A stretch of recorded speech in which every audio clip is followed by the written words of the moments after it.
Tonight on SUTV News, graduation came a little early for some Shippensburg seniors. All that and more right now.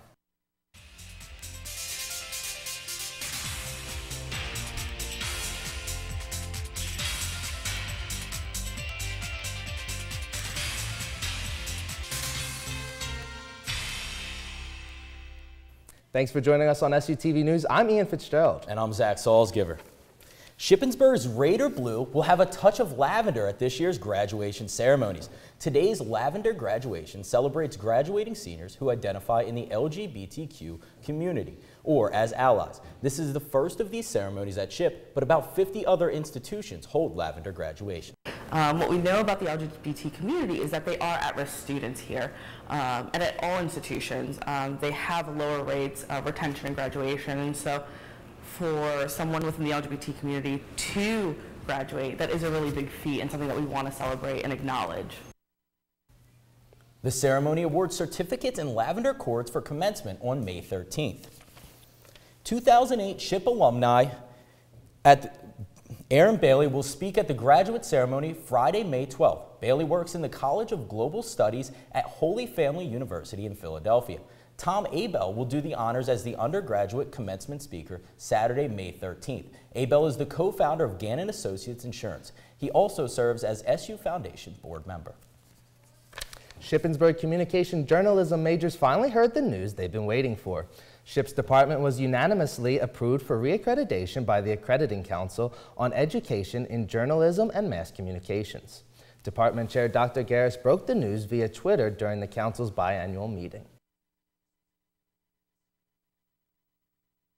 The council commended Shippensburg University using our program as an example of what great things small state schools can do. Shippensburg was specifically called out in that way. The ACE JMC site team visited SHIP from February 19th through the 22nd. Shippensburg is one of only 3 accredited programs in Pennsylvania.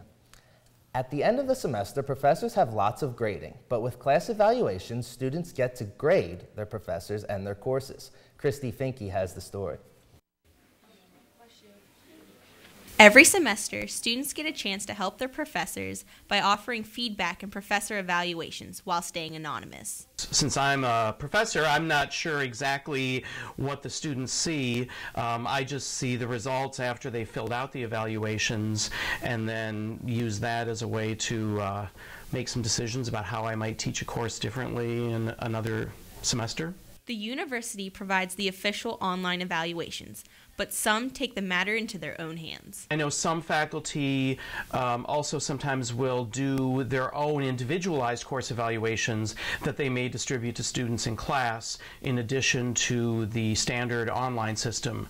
Not all students feel like professor evaluations have an effect on their teaching methods. My basic opinion on them is they help only a little bit. I don't really see how they have long-term lasting effects. I don't think that a professor is going to change things up too drastically, even if he or she gets some poor reviews, because you're going to have students that just don't like you as a whole, as well as you're going to have your own style of teaching. So I don't really feel that there's too much of a need for a professor to change his or her style. Online evaluations are easy, but students have been less likely to participate. Professors wish that more students would get involved because the higher the participation, the more effective the courses will be. For SUTV, I'm Christine Finke.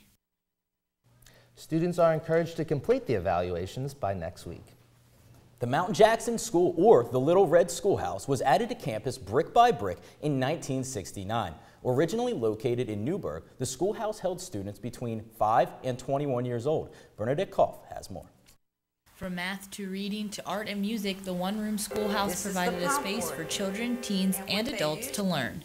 And the teacher's job went beyond the chalkboard. They were also the janitor and nurse. Something that I think is very valuable for students, in particular in the teacher education department, to see where it all began and to see how far we've come. The schoolhouse allows students to see firsthand how far the classroom has advanced, but also shows the similarities between school then and now. So the fact that it was built in 1865, I think that speaks to the importance of having something so historical right here at Shippensburg University. The Little Red Schoolhouse was dedicated on May 9th, 1970. Bernadette Koff, SUTV News. To schedule a tour of the schoolhouse, visit SUTVnews.com, keyword schoolhouse. Coming up after the show on SUTV Second Look, fake news. We've kind of developed into this system of he said, she said, rather than here's the stories, here's the information. So, yeah, what's the end result? Do we believe anything? Girl Scouts in the Czech Republic go from taking on cookie sales to taking on Nazis. Let's send it over to Marshall with this week's World News. The Venezuelan capital Caracas saw violent protests. Venezuelan President Nicolas Maduro signed a document asking the Electoral College to approve a bill to change the constitution. Police scattered the opposition protests with tear gas. Opposition leaders announced they won't stop protesting until the government sets a date for a presidential election. Neo-Nazis and right-wing protesters took to the streets of the Czech Republic's city of Brno as part of May Day demonstrations. The protests made headlines when teenage Girl Scouts and Boy Scouts stood up to right-wing demonstrators. Ultra-right extremists clashed with their opponents and anti-fascists at Moravian Square. The anti-fascists protested by dancing and drumming. Both camps were later separated. An Oklahoma school bus dash cam captured a terrifying rollover crash. The dash cam captured the moment when a pickup truck crossed the center line, slamming into an oncoming car, coming to a rest at the bus's bumper. The bus driver kept the children calm as bystanders rushed to help. 3 people were taken to a hospital with injuries and are expected to survive, but no one on the bus was injured. And finally, the baby giraffe born with an online audience around the world now has a name. Staff at the Animal Adventure Park in New York State announced the calf's name Tajiri. The animal park says Tajiri is Swahili for hope or confidence. Staffers call him Taj for short. Tajiri's birth went viral last month when the facility live-streamed the event to more than 1 million people. That's it for this week's World News. I'm Marshall Keeley. Let's head back to the desk. In one short week, about 1,000 SHIP students will bring their Shippensburg undergraduate years to a close. And with that end comes the beginning of careers. Bernadette Koff takes a look. What should be an exciting time for seniors can also be overwhelming. The Career and Community Engagement Center is available to make the transition smoother. For Shippensburg seniors, the countdown to graduation is on, and what's next? Anxiety could be building. So don't be nervous. You will find your way. Many have gone before you, and many will come behind you. Job applications and increased financial responsibility is the next step after graduation. We can help provide you with some of those tools and some of those resources to help get through that process a little bit easier. The Career and Community Engagement Center helps with mock interviews, resumes, and cover letters. It's very important that you also continue to plan through the process. Planning is key in order for you not to be overwhelmed in the end. The CCEC provides services to grads up to a year after graduation and has alumni services. If you have a question you'd like answered or a hidden gem of SHIP you'd like featured, comment on Facebook or use the hashtag KnowYourShip. Back to you guys at the desk. When we come back in entertainment, a galaxy far, far away makes its mark on the 4th of May. It's been lukewarm all week, but it looks like we could be skywalking into some rain this weekend. Yeah, Zach, I hope I'm not forced to awaken to the dark side of some clouds this weekend. Let's see what Katie has to say with the weather. May's finally here. Let's see what this week's forecast has in store. Tonight, rain showers and a low of 54. Tomorrow, thunderstorms and a high of 74. In the 5-day, it looks like the weekend is much of the same. Saturday, rain showers followed by cloudy skies and a high of 56. Sunday, cloudy, a slight chance of rain showers and a high of 56. The beginning of the week is looking up. Monday, sunshine with some clouds and a high of 56. Tuesday and Wednesday, mostly cloudy with highs in the mid-60s. Have a safe and exciting weekend. As always, go Raiders!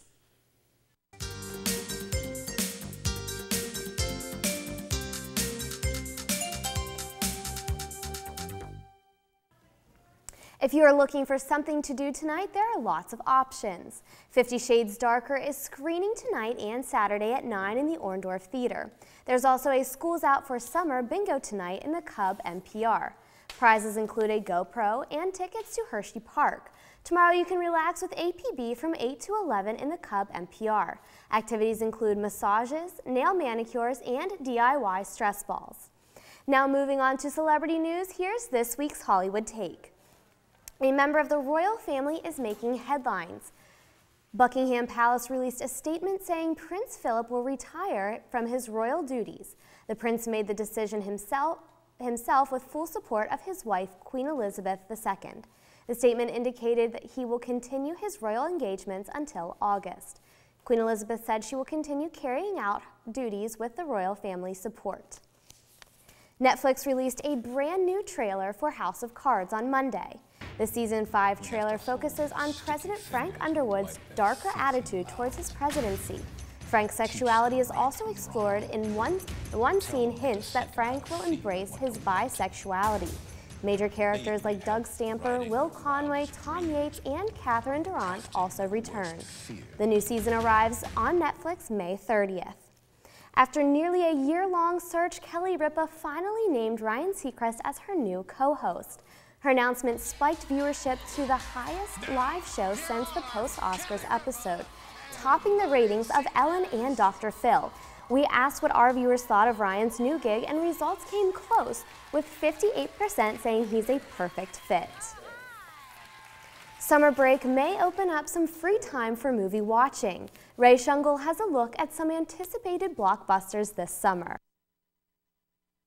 Guardians of the Galaxy Volume 2 hits theaters with the arrival of May Flowers. The first Guardians of the Galaxy refreshing change to the Marvel formula with genuine humor and heart. The second volume picks up 2 months after the initial film, unraveling Peter Quill's true parentage in another galaxy-wide adventure. So we're saving the galaxy again? Yep. Awesome! We're really gonna be able to jack up our price if we're 2-time galaxy savers. Yes!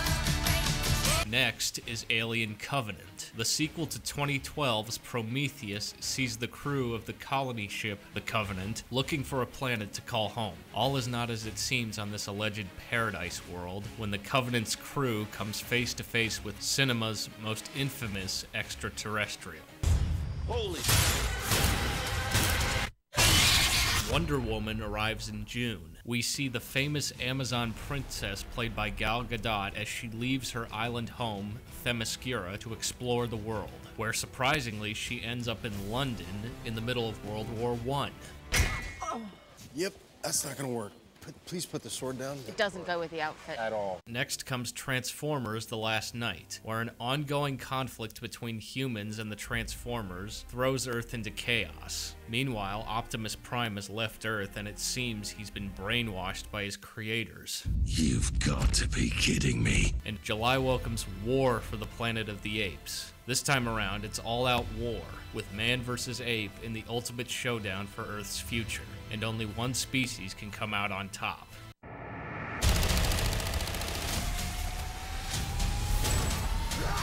For SUTV Entertainment, I'm Ray Shungle. Another Spider-Man, Christopher Nolan's historical war film Dunkirk, and King Arthur: Legend of the Sword will also grace theaters over the summer. May the 4th be with you. Today, Star Wars fans from all over the world celebrate their love of the famous franchise. The special holiday started in 1979 when an ad congratulating Prime Minister Margaret Thatcher said, "May the 4th be with you, Maggie," referring to the day she was elected. May the 4th sounds a lot like the Jedi quote, "May the Force be with you," and thus Star Wars Day was created. And to celebrate, I thought it would be fun to ask the guys at the desk some Star Wars trivia questions. Are you guys ready to test your Star Wars knowledge? I've watched all the movies. I think I'm ready. I'm confident in you guys. Okay, so first question. What is Princess Leia's favorite hairstyle? Simple. The buns. We gotta go buns. You gotta have the classic Leia buns, yep. Both sides, both sides. Both sides, yes. Okay, of course. What is Darth Vader's real name? I'll take that one. Yeah. Anakin Skywalker. Fun fact, my dad wanted to name me that if I was a boy. That would have been a great name. Yeah. I would have really liked I don't that think name. so. And the last question, how many movies are there so far? That would have to be, what, 8? I think it's Yep. 8. Yeah. 8 movies. Yep. The 3 original, then the 3 prequels, and then the last 2 in the last 2 years. Yeah. Yep. We have another one Perfect. coming up here in May, I believe, the Han Solo December. movie. Yep. So. Yeah. In Yeah. December. Yep. Yeah. Okay. So since today's May the 4th, and May the 4th be with you, do you know what tomorrow is? This is a bonus question. It's Cinco de Mayo, but I feel like that's not. Tomorrow is Revenge of the 5th. Of course. I should have known. Come on, guys. I should have known. I should have known. Set me up. All right, when we come back in sports. The men and women's outdoor track and field teams take on the PSAC Championship this weekend.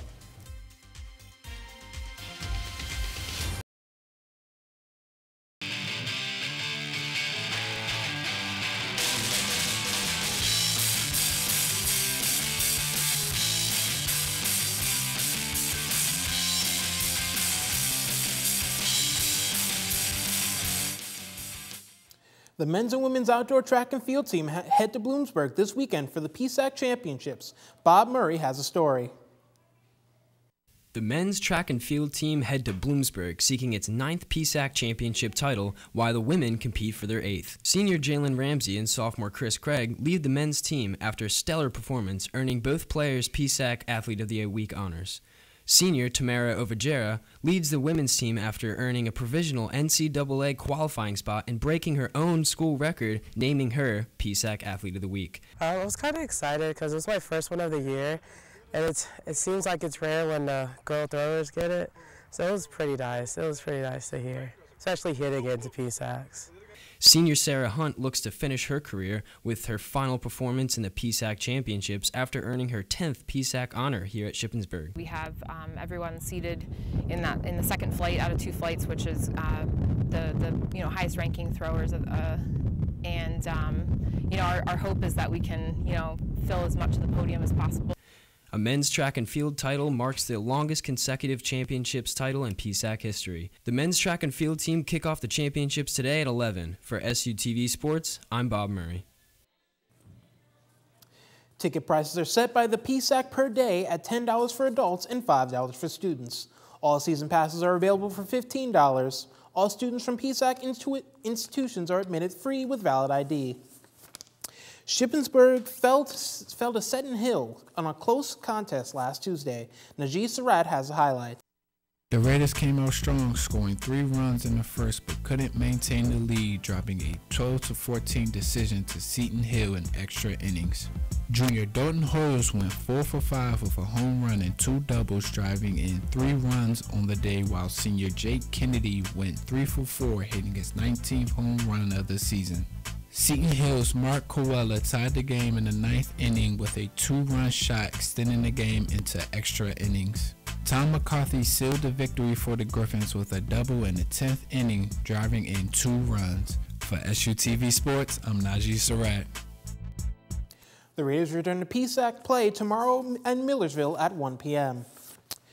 Ship's softball team remains in the playoffs after defeating PSAC rival Kutztown University 7-1 earlier today. Freshman Kayla Bonowitz got the game rolling with an RBI single in the 3rd inning before adding 3 run-ins in the 5th and 6th inning.